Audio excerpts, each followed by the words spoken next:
Guys, have you ever considered the parallels that exist between the booming real estate sector and a Ponzi scheme? Well, that is the bold statement that I want to kind of unpack today. And where it comes from is an article that was sent to me, put out by the ABC in the last week or so, where there was a comment made about the problems with the Australian real estate market, the escalating way that prices have boomed over the last 30 years, and the problems that it's causing in terms of supply being a problem, affordability being a problem, rental yields being a problem. So there's a whole raft of problems associated with the booming real estate market. But the comment that I want to kind of really hone in on is the one that's about Australia's property Ponzi. And I'll just read this to you. Any investment that's primarily reliant on capital gain rather than future income generation for its return shares at least one thing in common with a Ponzi scheme. Both rely on the next investor to pay out the profits of the earlier ones. In the case of real estate, that means a new generation of buyers willing and able to stump up more cash to pay a higher price than the previous ones. First of all, I find that a very clever insight. It's pretty grim, no question. It definitely implies that, there's a lot of people investing in real estate that are driven by greed and exploitation. And my own experience is that's not the case. Most people are regular mum and dads who just want to create a little bit of comfort for themselves in retirement so that they don't have to rely on the government. So while I find that an interesting angle, the bigger picture here in this particular article highlights how the cash flow out of the Australian market is dismal.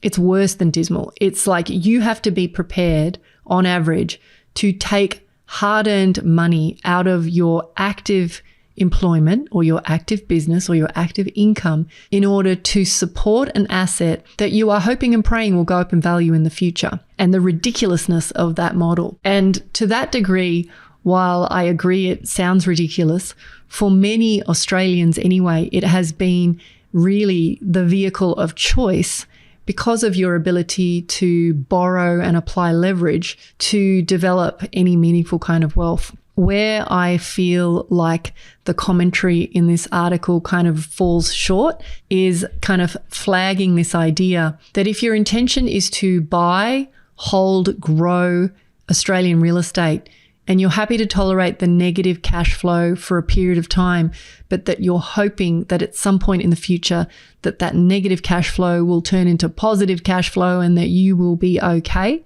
I'm sorry to say I think you will be sorely disappointed. I have many times now run the figures for many investors and even my own property portfolio back in the day, and I recognized that the sort of returns that we get from a cash flow perspective on our asset class in this country, and the same is true of many other countries, the UK included, is absolutely terrible. So even if you hold real estate in the Australian property market, unencumbered, meaning zero debt, the sorts of returns that you can expect to get on it range from 1 to 2.5%. Now, if you own a $1 million property, which is kind of around the average price of real estate in our country right now, that is a terrible, terrible return. So where does that leave us? I think where that leaves us is that if we want to participate in this alleged Ponzi scheme, which is, as I said, a grim way of describing our expectation that the market will continue to rise, the thing that we have to come to terms with is we cannot rely on that market by itself to deliver us the sort of meaningful cash flow that will deliver financial freedom, or any kind of freedom for that matter. Unless you have been holding real estate for decades, unless you have a massive property portfolio, this Ponzi scheme, as they've labeled it, is not going to give you the outcome you want. At some point, you have to make the decision to take a portion of the capital that you've currently got allocated to real estate. Once it has given you the growth that you need to divert it into assets that actually deliver cash flow.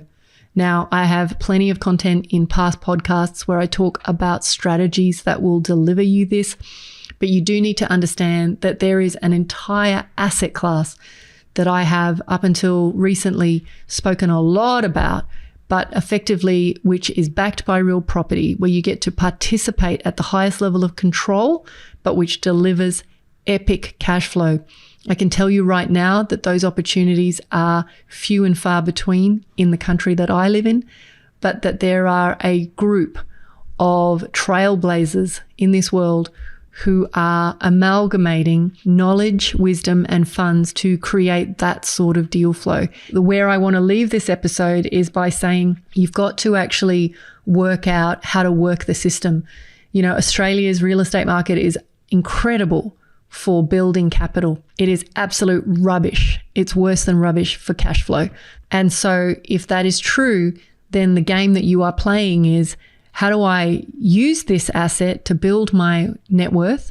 And then how do I divert at least a good portion of that into other asset classes that will deliver me cash flow? Because that is the only path to freedom. I'll see you guys in the next episode.